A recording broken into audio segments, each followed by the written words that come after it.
Hey there and welcome back. Today I've got another Tau painting tutorial video. This time it's of the Cadre Fireblade and the Ethereal from the Combat Patrol box. And I'm going to be trying to keep them in line with the rest of my black armour Tau army with yellow accents. But this time we're going to try and focus a little bit more on the yellow accents on the model and move away from using contrast paints. So I went ahead and watched a few videos online on the best kind of ways to paint yellow, and I stumbled across a video from Vince Ventrilla on how to paint yellow on a kind of flesh base and highlight with either brown or purple. So I thought I'd give that a try, as it's quite a bright and vivid yellow that it produces, and that's really what I was looking for in my Tau army. So without further ado, let's get into the painting.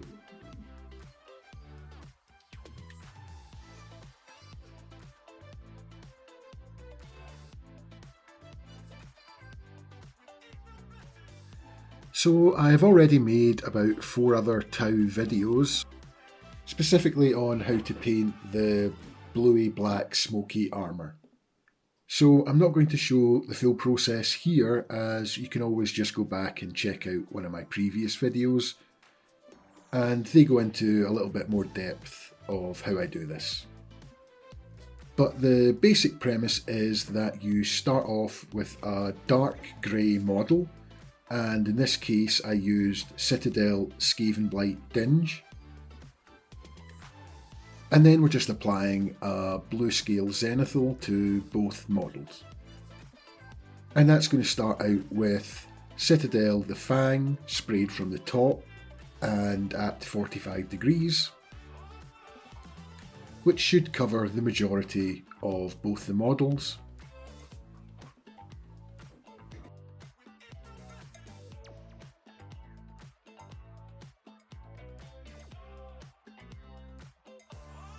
I then went in with Citadel Fenrisian Grey, but this time only from the top of the model, and a few of the high parts of the focal points of the model as well.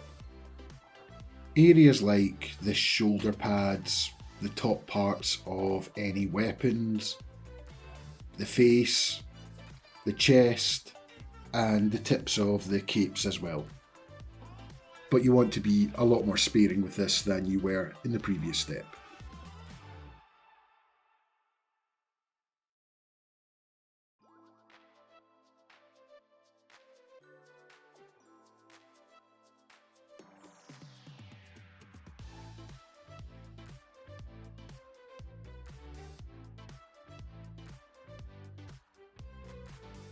And then finally we're going to apply a quick spot highlight of white, and I like to use white ink for this, and I'm just applying a very small spot highlight to all of the top areas of the model.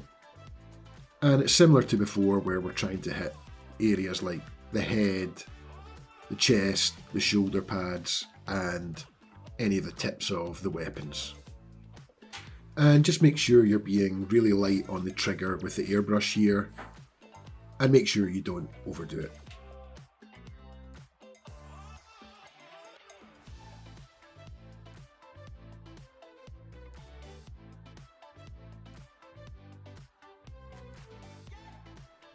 Next, I painted up all the areas that I wanted to be silver and gold.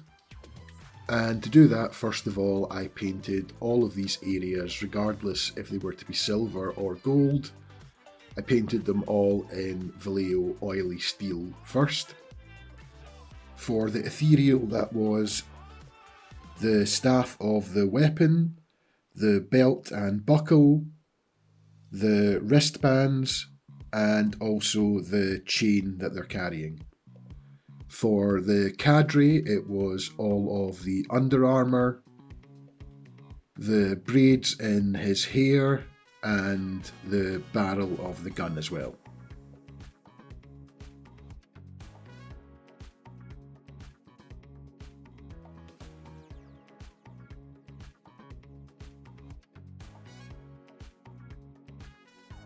Next up, I wanted to change a few of the metallic areas into gold, like the belt buckle on the Ethereal and the hair braids on the Cadre.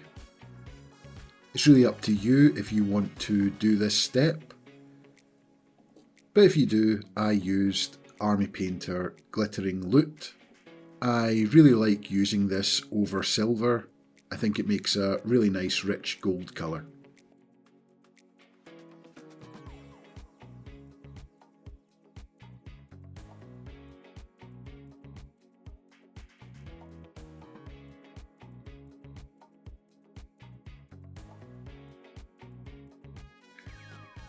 Next comes the fun part where we bring in the weathering pigment, and as always we're going to be using the Mr. Weathering Multi-Black. Just grab your big brush and start to slap it on. All you need to do is just make sure you cover the entire model in this stuff. Then when you're done, it's time to switch to a smaller brush and begin to wipe away all of the excess pigment. And you just want to take your time here and go section by section through the entire model. Firstly by dipping your brush into the solvent and then applying the solvent to the raised or highlighted areas of the model and using your brush to wipe away the excess pigment and to push it into all of the deep recesses. And as soon as your brush gets oversaturated with pigment, just wipe it off on a paper towel. And every single time you do this, it's going to uncover all of the nice highlights that we built up in the airbrushing phase before. And it's also going to push all of the pigment into all of the deep recesses and really give the model a dark, smoky appearance. And you'll also need to just make sure that you go back every kind of couple of minutes to the previous areas that you've already wiped away the pigment, as you'll find that the pigment will continue to pool in the same places in the model. And this will normally be the bottom parts of each section of the model. So as I said, just make sure you go back and wick up any of the excess pigment as it's gathering. If you don't do that, you're going to end up with big pools of pigment drying all over the model. But as long as you take your time at this stage, you'll be able to catch it before it happens, and in the end you're going to be rewarded with a really nicely shaded model.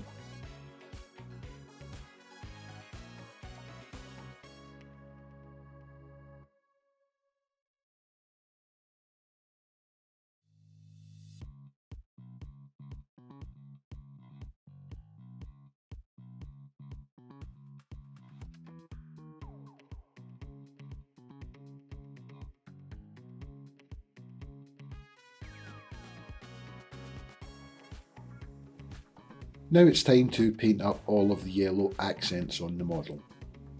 And as I said at the beginning of the video, we are going to be staying away from using contrast paints today. And instead we're going to be experimenting with using a flesh tone base to try and produce a nice vibrant yellow. With the idea being that it should have a lot less inconsistencies in comparison to using contrast paint. So the first step is to paint the area that you want to be yellow in kind of any light flesh tone would do, but in this case I'm using Vallejo Sunny Skin Tone.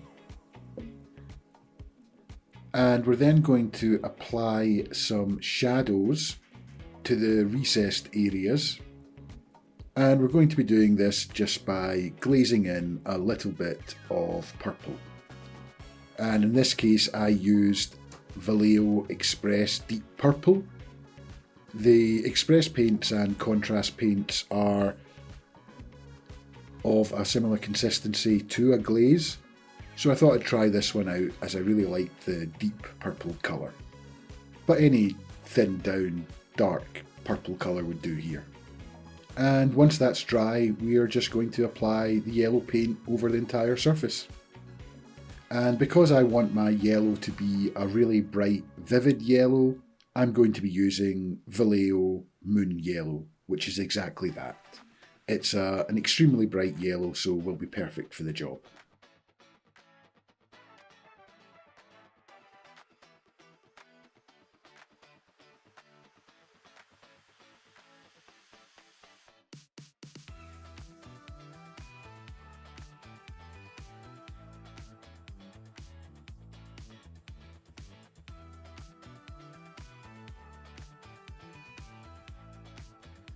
Now that all of the accent colours have been filled in, it's time to give them all a quick edge highlight.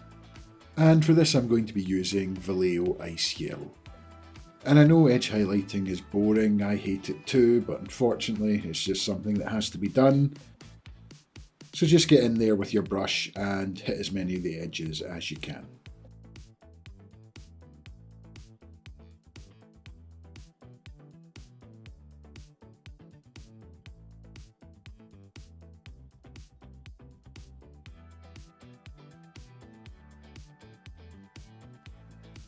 And to finish up the model, we just need to paint up and highlight all of the skin.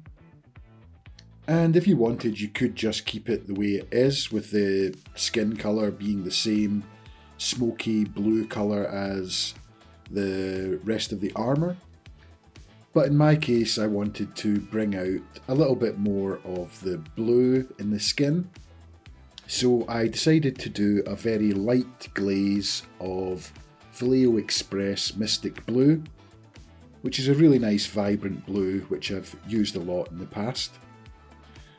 And I'm just going to apply one thin layer of this over all of the flesh areas on both of the models, and that's going to tint the flesh nicely without being too overpowering. And the final step before basing is just to apply a quick glaze of Citadel Fenrisian Grey as a highlight to all of the blue flesh areas. And you just want to hit all of the raised areas on the face and arms on both of the models. More specifically, it's mainly the forehead, the cheekbones and the chin on the face of the models, and any of the raised areas on the arms of the Ethereal. And after that, the model is done and ready to be based. And as usual, I'm going to be painting mine up in my magenta crystal bases. And if you want to see how I paint these up, you can check out my previous video on how I painted my Ghost Keel battlesuit. Next up on my list of painting projects is a Tau Piranha, which I picked up at my local hobby store at the weekend. I also picked up 3 of the models from the Greater Good range, which is like an imitation of the Games Workshop Tau, so I'll likely be getting them painted up in the not too distant as well. I also have the Kroot hunting pack coming at the end of this month, and I'll be looking to get them painted up in a similar style to the rest of my Tau army, which is going to be a little bit of a challenge. And I still also have a bunch of Tyranid models I really want to get painted up as well, including the giant Forge World Harridan, which is still sitting in its box unassembled. And I really want to get a new Necron army started and painted up as well. All of that, along with the fact that I have just received my Army Painter Fanatics paint set, which I'm really looking forward to starting to use. So expect to see a lot more videos coming in the future. So make sure you hit that subscribe button so you don't miss out on any of my future videos. But until next time, thanks for watching, and I'll catch you in the next one. you.